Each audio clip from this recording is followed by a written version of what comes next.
नमस्कार. मागी गणेश जयंतीच्या सगळ्यांना खूप खूप शुभेच्छा. तर गणपती बाप्पासाठी आपण आज उकडीचे मोदक तर बनवलेच आहेत नैवेद्यासाठी. पण अजून एक रेसिपी मी सांगते, जी कोकणातलीच आहे पण विस्मरणात होत चालली आहे. कदाचित तुम्ही ऐकलीही असेल, खाल्लीही असेल, पण आज मी ती परत एकदा सांगते. आपल्याला करायचे दूध गोळे. करायचं काय आहे, जी पिठाची उकड असते ना, त्या उकडीमध्ये ना तुम्हाला उकड काढतानाच पाण्याबरोबर थोडंसं दूध, किंचित मीठ, तूप आणि थोडी साखर ॲड करून घ्यायची. म्हणजे त्याला थोडासा गोडवा येतो पिठाला. आणि मग उकड छान मळून घ्यायची.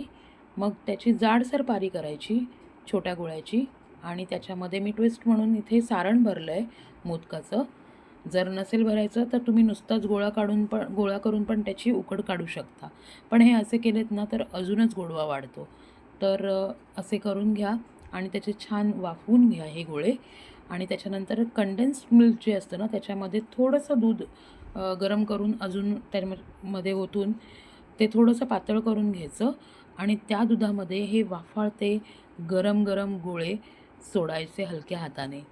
आणि बस दूध गोळे रेडी आहेत. हेही बाप्पाचे आवडते आहेत बरं का.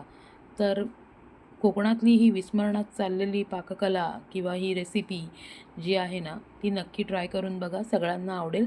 सगळे एकत्र एन्जॉय करा. Thank so much. आणि बाप्पाचे सगळ्यांना खूप खूप आशीर्वाद मिळोत ही ईश्वरचरणी प्रार्थना. थँक